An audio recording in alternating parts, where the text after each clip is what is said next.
अस्सलाम वालेकुम my YouTube family. उम्मीद है आप सब लोग ठीक ठाक होंगे। मैं और वली भी अल्हम्दुलिल्लाह बिल्कुल ठीक हैं। आज की वीडियो में जो है वो मैं आपके साथ शेयर करने वाली हूँ कि आप जो है वो जब सर्दियों में बच्चों को जो है वो इस तरीके के प्रॉब्लम्स होते हैं, कफ़ होती है, फ्लू होती है, और जो सबसे कॉमन प्रॉब्लम सर्दियों में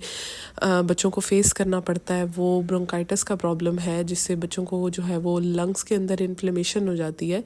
और इस इन्फ्लेमेशन की वजह से जो है वो बच्चों को सांस लेने में भी प्रॉब्लम हो रही होती है। अनफॉर्चुनेटली इस मौसम में वली के साथ भी ये प्रॉब्लम हो गई थी, और इस वीडियो में मैं आपके साथ शेयर करूंगी कि आप अगर खुदा ना खास्ता बच्चों को इस तरीके की कोई प्रॉब्लम हो जाती है तो आप घर में ही अपने बच्चे को किस तरीके से नेबुलाइज कर सकते हैं। तो सबसे पहले तो ये मेरी जो वीडियो है ये कोई मेडिकल एडवाइस नहीं है। मैं डिस्क्लेमर देना चाह रही हूँ स्टार्ट में कि ये सिर्फ मेरी जो है वो प्रैक्टिस की हुई चीज़ें हैं, और आपने वही करना है that works the best for you. और इसमें मेरा मकसद ये है कि मैं सिर्फ आपको ये सिखाना चाह रही हूँ कि आप नेबुलाइज़र को किस तरीके से एडजस्ट कर सकते हैं, किस तरीके से फिक्स कर सकते हैं, और उसको यूज़ किस तरीके से करना है। नेबुलाइज़र जो है वो अपरेटस होता है, वो इसको आप यूज़ करके बच्चे को जो है वो इसके अंदर नॉर्मल सेलाइन सोल्यूशन और वेंटोलिन के आप कुछ कतरे डालकर उससे अपने बच्चे को नेबुलाइज कर सकते हैं। अब ये सबसे पहले इस तरीके का अपरेटस होता है, ये आई थिंक 4,000 to 5,000 का इजीली मिल जाता है, और जिनके भी छोटे बच्चे घर में मौजूद हैं, टॉडलर्स हैं, उनके घर में ये चीज़ लाजमी होनी चाहिए। सबसे पहले क्या किया मैंने, एक सिरिंज के अंदर जो है वो मैंने नॉर्मल सेलाइन सोल्यूशन वो किसी भी फार्मेसी से मिल जाता है, वो आपने तकरीबन 2.5 से 3 ml आपने एक सिरिंज के अंदर ले लेना है, और इस तरीके से नेबुलाइज़र के नोज़ल को हटाकर आपने क्या करना है, उसके बाद आपने इसको जो है वो इसके अंदर आपने शिफ्ट कर देना है इस लिक्विड को। अब सबसे पहले जो है वो सिरिंज के अंदर भर के, और ऊपर सिरिंज का ये वाला पार्ट आपने अलग कर लेना है, और उसके बाद आपने क्या करना है, इस नोज़ल के अंदर जो है वो नॉर्मल सेलाइन इसके अंदर डालकर उसके बाद अब आ जाती है वेंटोलिन की बारी। वेंटोलिन जो है वो बच्चे के रेस्पिरेटरी ट्रैक की जितनी भी प्रॉब्लम्स होती हैं उसके इस पैसेज को क्लियर करने के लिए यूज़ होता है। ये 12 से 15 कतरे आपने इसके अंदर डाल देने हैं, और उसके बाद आपने ये जो है वो अपने बच्चे को इसकी भाप सी यानी स्टीम सी निकलती है, उससे आपने अपने बच्चे को नेबुलाइज करना है। ये जो है वो बेसिकली अपरेटस क्या करता है, इस लिक्विड को जो है वो वेपराइज कर देता है, उसको वेपर्स की फॉर्म में कन्वर्ट कर देता है, और उससे बच्चे को जो है वो आप बच्चे की जब ये इस तरीके से नाक को कवर करने का प्रॉपर एक बना हुआ होता है अपरेटस, लेकिन क्योंकि बच्चे छोटे जो है वो ज़िद करते हैं बहुत ज़्यादा, तो आप इस अपरेटस को आप जो है वो इस तरीके से, आप देखें वली काबू मेरे नहीं आ रहा था, तो मैंने क्या किया था कि इसका ऊपर वाले पार्ट को इजेक्ट करके और सिंपल उसकी नोज़ल को आपने बच्चे के नाक के करीब रखना है, उससे भी बच्चे को जो है वो स्टीम वेपर्स जो है वो उसके नाक के थ्रू अंदर जाते रहते हैं। तो उससे क्या होता है, एक तो उसके लंग्स की जो इन्फ्लेमेशन है वो भी कम होती है, और उसका जो पैसेज है वो भी क्लियर हो जाता है, और बच्चे को आए दिन जो है वो बच्चों को जो प्रॉब्लम हो रही होती है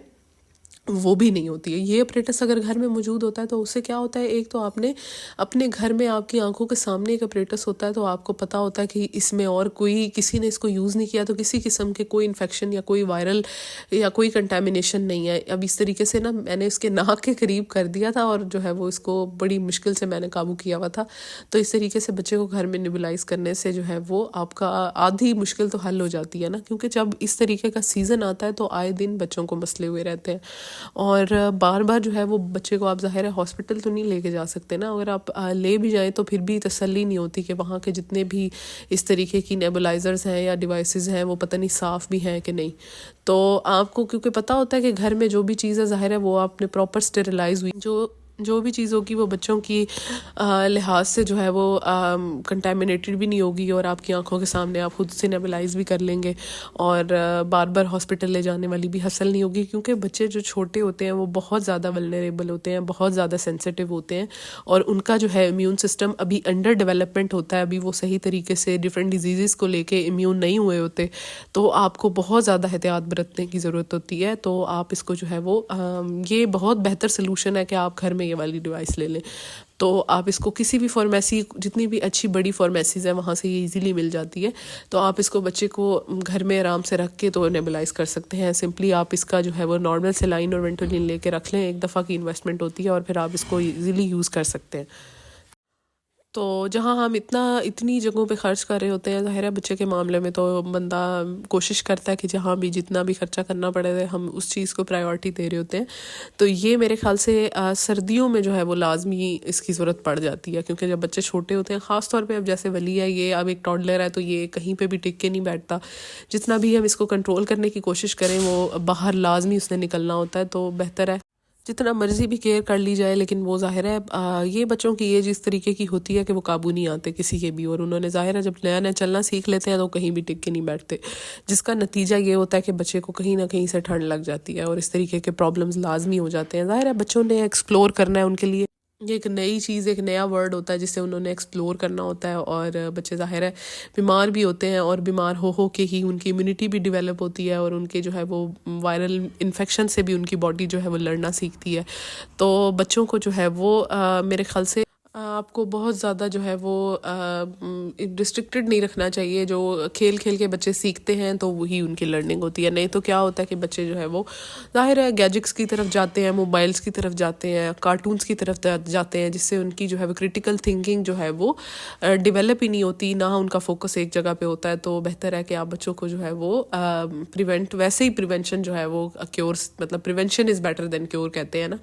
तो आपको पहले ही एहतियात बरतनी चाहिए, इस तरीके की चीज़ें अपने घर में लाजमी रखनी चाहिए। और ये इस कंप्लीट वीडियो में मैंने आपके साथ सारा तरीका शेयर कर दिया है, और अपना फीडबैक ज़रूर शेयर कीजिएगा मेरे साथ। और हमारे चैनल पे नए हैं तो चैनल को सब्सक्राइब कर लें। मिलते हैं नेक्स्ट वीडियो में। Thanks for watching. अल्लाह हाफिज़।